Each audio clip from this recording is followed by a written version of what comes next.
예? 124. 아, 네. 놀래라. 동생이하고 체인지한 것 같은데. 가뭄에 콩나듯이 오네.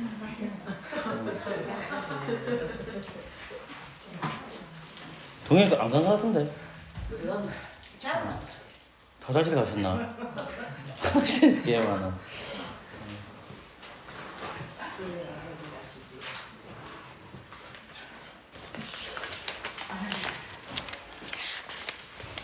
예, 본문 하나 찾고 시작하도록 하겠습니다.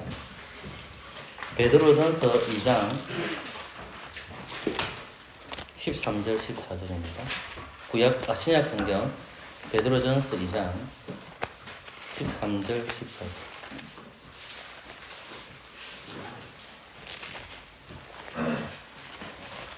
예, 같이 한번 13절 14절을 같이 읽겠습니다. 시작. 인간의 모든 제도를 주를 위하여 순복하여 혹은 위에 있는 왕이나 혹은 악행하는 자를 징벌하고 선행하는 자를 보장하기 위하여 그의 보낸 방백하게 하라. 아멘.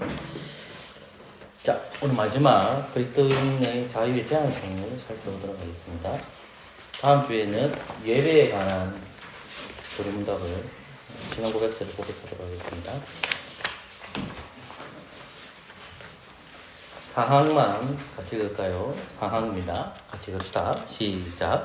하나님께서 제정하신 권세와 그리스도께서 값주고 사신 자유로서 서로를 파괴하지 않고 서로 지지하고 보존하는 것이 하나님의 의도이기 때문에 기독자의 자유를 빌미로 삼아 시민적이든 교회적이든 어느 합법적 권세나 그 권세의 행사를 반대하는 자들은 하나님의 교회를 정하는 셈이다.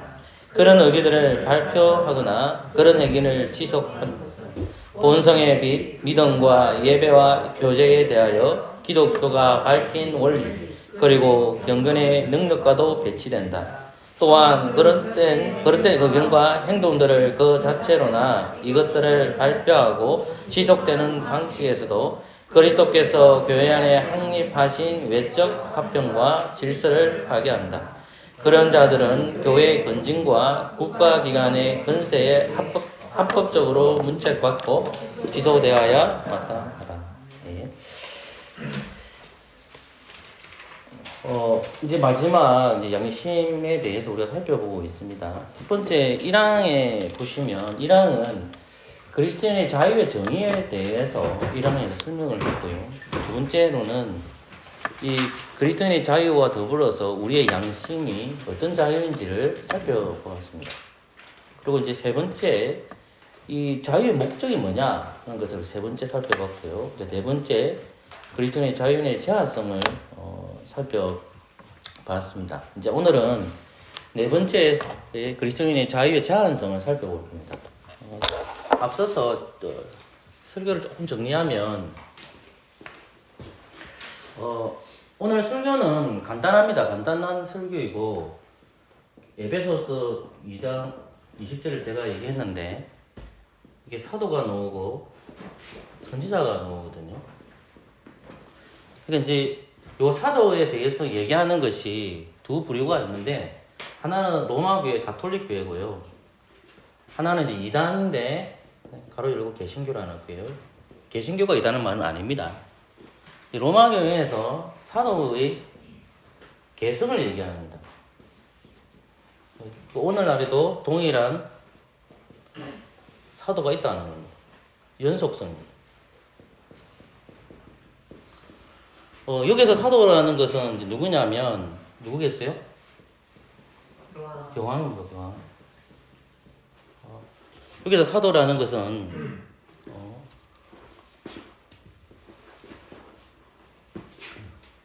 하나님이시고 사람입니다.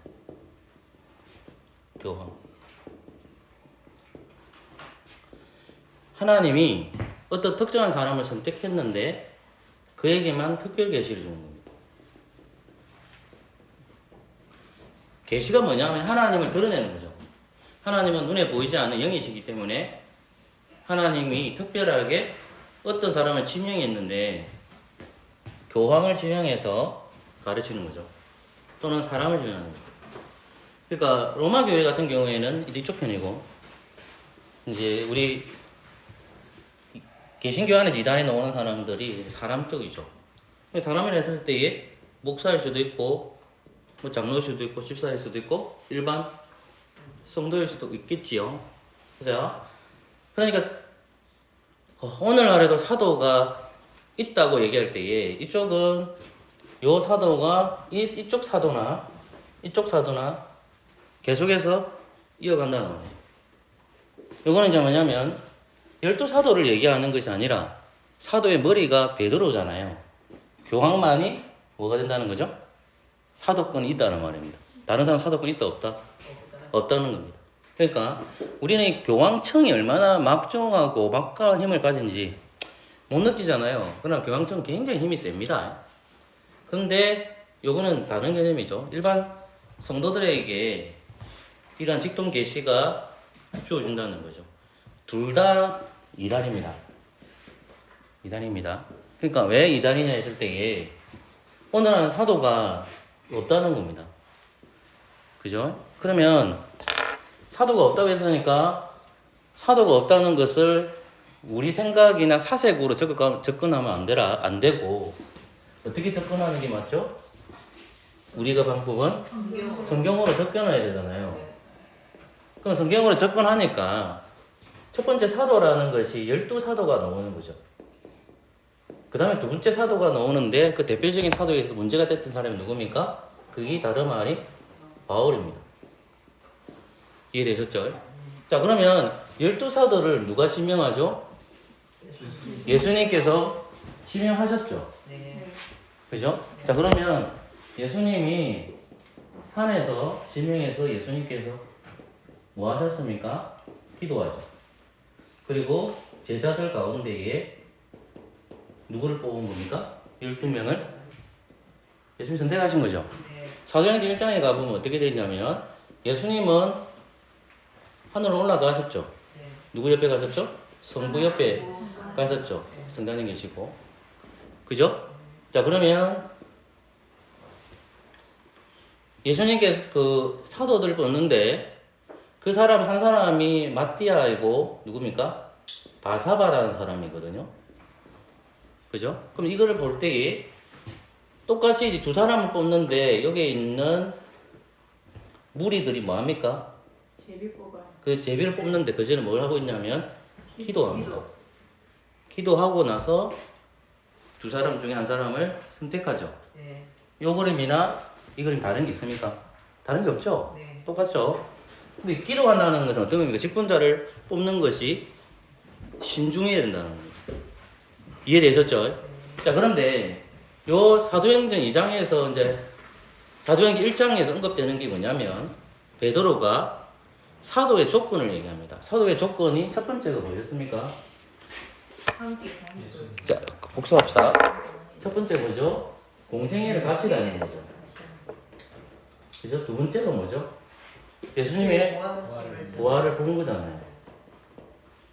그러니까 이 바사바라는 사람과 마띠아라는 사람도 예수님의 공생애를 같이 있었다는 거고, 똑같이 이 바사바 마띠아는 뭘 봤다는 거죠? 그리스도의 부활을 목격했다는 거죠. 이해되셨죠? 그러면 부활을 목격했으니까 교회는 어떻게 세워지냐 했을 때에 사도의 터 위에 세워진단 말입니다. 누구를 모퉁이 돌을 삼죠? 예수님을 모퉁이 돌을 삼잖아요. 그럼 초대교회가 형성되기 위해서는 이게 모퉁이 돌이 되어서 형성되는 게 뭡니까? 교회가 세워지는 거잖아요. 근데 12사도들 중에서 만약에 이것을 부활을 믿지 아니하면 교회가 세워지겠습니까? 안 세워지죠. 그래서 제가 예를 들었던 사람이 누구였죠? 도마를 예를 들었잖아요. 네. 맞죠? 자, 그러면 요 사도들은 결국은 초대교회 때에 어떤 삶을 살아야 되죠? 정인의 삶을 살아야 됩니다. 그래서 정인은 뭘 봐야 돼요? 예수님의 공생애를 받고 그 다음에 예수님의 부활을 얘기하죠. 그래서 정인의 대표적인 사람이 사도행전을 보면 누가 나온다 했죠? 제가? 베드로가 나온다 했잖아요. 후반부에 누가 나오죠? 바울이 나옵니다. 둘 다 공통점이 뭐죠? 사도라는 거예요. 그럼 사도의 터 위에서 세워지는 게 뭐죠? 교회. 다르게 말하면 사도는 뭘 가르친다? 말씀을 가르치죠. 말씀을 가르칠 때 뭐가 세워지죠? 교회가 세워집니다. 말씀을 안 가르치게 됩니까? 교회는 무너지죠. 자, 요 털입니다. 자, 그런데 요거는 해결됐어요. 그러면 이제 질문이 뭐냐면 바울이 사도라는 질문을 하죠. 바울이 사도라는 얘기를 해야 될 거잖아요. 그러면 바울이 사도라는 얘기가 사색적인 게 아니죠.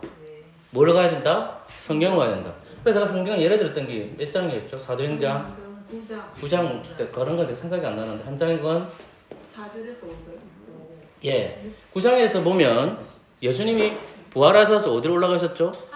하늘 올라가셨죠. 그러니까 그리스도께서 부활하신 것을 누가 본 겁니까? 사도 바울이 본 거로 설명을 하고 있지요. 그 다음에 갈라디아서에서 보면 1장이죠. 갈라디아서 1장에서 예수님으로부터 무엇을 받았다고 얘기합니까? 계시를 받았다고 하잖아요. 그러니까 사도 바울은 예수님과 함께 공생애를 지내지는 않았어요. 그러니까 예수님을 통해 공생애를 지냈다는 것은 예수님으로부터 무엇을 배웠다는 말입니까? 말씀을 배웠다는 거예요. 그런데 사도 바울은 예수님의 공생을 지내지 않았지만 그분을 통해서 뭘 배웠다는 거죠? 계시의 말씀을 직통으로 들었다 안 들었다? 직통으로 들었다는 거예요. 제 T의 말씀을 바로 얘기했다는 거예요. 간접적으로 거쳐가는 게 아니고 다이렉트로 갔다는 말입니다. 이해되시겠죠? 그러니까 바로 예수님께서 바울에게 얘기했기 때문에 바울은 예수님의 공생을 본 거와 동일하고 예수 그리스도의 부활을 봤기 때문에 뭐가 있는 거죠? 사도라는 거죠. 자, 고린도 전서 15장에 보면 많은 사람들이 예수님이 부활하신 걸 봅니다. 근데 그 부활하신 것 중에서 맨 나중에 본 사람이 누구라겠습니까? 그게 사도 바울이죠. 자, 보세요. 이렇게 쭉 하고 있는데 맨 마지막 본 사람이 누구란 말입니까? 바울이죠. 바울 이후에는 사도 있다 없다? 없다는 거. 이게 중요한 겁니다. 그러니까 바울 이후에 사도가 없기 때문에 로마 교회가 주장하는 교환권과 신사도가 운동하는 그것은 이단입니다. 거짓이죠. 자, 그러면 보십시오. 이 개념 안에서 있다 그러면 지금 우리는 바울이 사는 시대에 살지 않고 지금 한 시대에 살고 있잖아요. 2023년도에 살고 있잖아요. 이 시대에 지금 사도 있습니까? 없습니까? 사도 없죠? 그럼 사도가 없는데 여러분들이 가져야 될 게 뭡니까? 여러분들이 가져야 될 것은 사도적 뭘 가져야 되죠? 신앙 고백이죠. 사도적 신앙 고백이에요. 우리는 사도가 아니에요. 자, 그러면 보십시오. 하나님께서 세우신 누구죠? 목사를 통해서 뭘 배우는 겁니까? 하나님의 말씀을 배우죠. 근데 이 목사가 직통 계시를 받았대요. 이단일까요? 이단 아닐까요? 이단입니다. 이해되시겠습니까? 여기서 조심해야 될 게 뭐냐면, 자, 그러면 목사는 체험을 중요시 여기야 됩니까? 체험을 중요시 여기지 말아야 됩니까? 문기에서는 어떻게 생각해요? 그 퍼센테이지로 따지면 중요시는 안 여기는데 체험을 뭐 경험하지 마라 이건 아닌데 근데 중요시는 안 하는 거예요. 그러니까 제가 질문 드리는 게 뭐냐면 체험이 필요해요. 필요한데 그 체험을 들고 와서 얘기하면 안 돼요. 근데 내가 가끔씩 여러분들한테 공예배 시간이 아니라 오해하는 예배 시간 때는 뭘 얘기합니까? 가끔씩은 개인적인 이야기를 제가 들려드리죠. 그죠? 그리고 그런 체험들을 가끔씩은 얘기하죠. 근데 엄밀하게 말하면 뭘 가르치는 것이 가장 좋습니까? 말씀을 가르치는 거예요. 그러니까 체험은 필요하지만 그 체험이 직통계시를 얘기하면 될까 안 될까요? 그 이단입니다. 100%. 우리는 직통계시를 안 믿습니다. 그러나 하나님과 영적 체험이 있을까요? 없을까요? 있죠. 자, 그럼 생각해보세요. 제가 아까 조금 전에 직통계시를 안 믿는다고 했죠. 근데 내가 기도하는 중에 하나님이 나한테 와가지고 인정하는 거예요. 이건 누구만 알고 있어야 되는 거죠? 내만 알고 있어야 되죠. 내만 알고 되죠. 근데 가가지고 얘기하잖아. 봐봐. 금방 하나님 나한테 와가지고 인정했다. 내한테 말씀을 들려주더라. 그럼 성도들이 어때요? 성경을 기우는 거 어디 가죠? 체험으로 갑니다.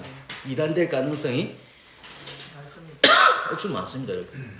그 부분에서 얘기한 거니까 좀 잘 배웠으면 좋겠고요. 오늘은 물 한 칸만 갖다 줄 수 있습니까? 양심의 자유에 보면 사항이 있는데 그 사항에서 보면 제한성을 얘기하고 있거든요. 가장 핵심이 뭐냐면 장로교회는 질서가 있을까요? 질서가 없을까요? 질서가 있죠. 그러면 세상에도 질서가 있을까요? 없을까요? 누가 정합니까? 그 질서를 누가 세워놓은 거죠? 아, 맞습니다. 제가 말하고 싶은 것은 하나님이 정해놨다는 말입니다. 인간이 발견한 건 맞지만 결국은 그 질서를 정해신 것은 누가 세워놓은 거죠? 자, 여러분들이 태어난 곳은 어디죠? 땅. 예? 예? 뭐라고 했죠? 태어나고 땅. 네, 땅이죠. 근데 그렇지만 우리가 태어나는 곳은 한국이죠, 그죠? 한국에서 지금 정부가 어느 정부입니까? 윤석열 정부가 있죠. 그리고 이건 한국에서 여러분 어느 교회 있죠, 지금요? 파서라는 지역에 파서교회가 있죠. 그죠? 그러면 요 안에서도 뭐가 있죠? 직분자가 있죠. 맞습니까? 자, 그러면 조금 전에 읽었던 그 사항이 뭐냐면 그리스도인의 자유의 제한성이에요. 여기 예수 믿는 사람들이 파수교 성도님들이 어느 정부에 있죠? 요 정부에 있죠. 맞죠? 그러면 이 윤석열 정부가 가지고 있는 합법적인 거라 했습니다. 합법적인 거, 불법적인 게 아니고 합법적인 것 안에서 시민들은, 우리 시민이죠. 시민들은 윤석열 정부가 요구하는 것을 지켜야 됩니까? 지키지 말아야 됩니까? 지켜야 된다는 말입니다. 제 말 이해됐습니까? 이거 얼마나 강요하기 힘들겠어요. 다른 데 가가지고 강요해보면 어떤 사람은 윤석열 정부를 좋아하고 어떤 사람은 다른 정부를 좋아하고 이러는데 그래서 불구하고 들읍시다. 윤석열 정부가 하나님께서 정부를 주신 것은 죄를 뭐 하시는 거죠? 억제잖아요. 하나님께서 교회를 주신 것은 죄를 뭡니까? 정복하는 거잖아요. 윤석열 정부가 그리스도를 가르치는가요? 안 가르치죠? 파석교가 그리스도를 가르칩니까? 그게 죄를 정복하는 가르쳐주는 거잖아요. 그러니까 죄를 억제하는 것을 하나님께서는 윤석열 정부를 주셔서 죄를 억제하는 장치를 주는 거죠. 그러면 파석교 성도님들이 윤석열 정부에서 한국 시민으로 대한민국 시민으로 산단 말입니다. 그러면 합법적인 부분에 있어서 시위를 할 수 있을까요? 없을까요? 있어요. 있다는 말입니다. 합법적인 거라 했습니다. 제가. 불법적으로 시위가 가능할까요? 불가능할까요? 불가능하다는 겁니다. 그리고 파수교회 성도님들 중에서 시민 활동을 해도 될까 안 될까요? 됩니다. 할 수 있습니다. 그죠? 할 수 있는 겁니다, 여러분. 시민 활동 할 수 있습니다. 근데 그 시민 활동 하시는 분들이 교회 와가지고 교회가 이렇게 얘기해요. 교회도 시민 활동 하시라고. 됩니까? 안 됩니까? 안 됩니다. 절대로 안 됩니다. 이 부분 잘 해주셔야 돼요. 자, 그러면 교회 안에도 성도님 중에서 어떤 죄를 범했을 때에 직분자들, 목사와 장로를 통해서 그 죄를 다스리는 제한을 주죠. 그죠? 그러면 시민으로 살 때, 파수교 시민들이 시민으로 살 때도 자유의 제한성이 있고 파수교의 성도로 살 때도 자유의 제한성이 있다 없다? 둘 다 있다는 거예요. 누가 정한 거죠? 하나님이 정해놨고 통제장치를 누가 준 거예요? 통제장치를 인간이 만들었다고 생각하지만 누가 주신 거예요? 하나님이 주신 거예요. 우리는 통제장치가 있어요. 통제장치가 이건 당이에요. 여기는 통제장치가 어디예요? 정부입니다. 또는 국가이고. 이해되겠습니까? 그러니까 통제장치가 있는 것은 여기는 죄를 억제하는 거고 여기는 뭐죠? 죄를 정복하는 겁니다. 제가 서민글 얘기하고 마칠게요. 저도 서민글을 잘 몰라요. 여러분들이 루터는 제가 공부를 좀 했는데 서민글 공부를 안 하다가 유럽 여행지 그냥 갈 수가 없으니까 이제 목사님들하고 원태현 선배, 저 김은하고 서상군 집사님하고 모여서 공부를 합니다. 카페 가가지고. 그래서 이제 공부를 하는데 한 발표를 해요. 그래서 그 발표하는데 그거 보니까 너무 좋더라고요. 그래서 이번에는 서민글 하는데 공부를 하고 가야 되니까 또 공부 안 하면 안 되잖아요. 그래서 공부를 하는데 루터에 대한 학문들은 발달되어 있어요. 왜 루터의 학문이 많이 논문들이 많이 나와 있을까요? 어떻게? 왜 루터에 대해서는 왜 우리 그렇게 많이 알고 그럴까요? 왜냐하면 한국이라는 나라가 루터라는 독일이잖아요. 독일과 뭐가 많이 있죠? 교류가 많아요. 근데 저빙글리 어느 나라 사람일까요? 칠리 사람이거든요. 스위스 사람이거든요. 스위스가 언어가 3가지 정도 쓰더라고 제가 보니까요. 근데 그들이 쓰는 언어 보편적 언어는 뭐냐면 독일어입니다. 근데 그럼에도 불구하고 그 스위스 사람들이 칠리가 스위스 나라인 그 도시인데 우리나라 스위스하고 교류를 잘 안 하거든요. 그러니까 자연스럽게 연구를 하겠습니까? 안 하겠습니까? 안 할 가능성이 많다는 말입니다. 어쨌든 이 스위스에서 이대한 신학자가 나오는데 그게 이제 루트보다도 7주 늦게 태어나요. 7주 늦게 태어났는데 이제 이 양반이 칠이라는 그 사제를 가는데 신분지문을 가게 되는데 결정적으로 2가지로 요구를 합니다. 시의회에. 그게 뭐냐면 용병제도입니다. 용병제도예요. 그 다음에 카톨릭에 대한 것들을 요구해요. 이 용병제도가 뭐냐면 스위스 사람들은 자원이 별로 없어요. 어떤 자원만 있을까요? 용병이 뭐예요? 군에 가는 거예요. 어느 나라로? 독일로, 프랑스로. 자기 나라 사람이 팔려가는 거예요.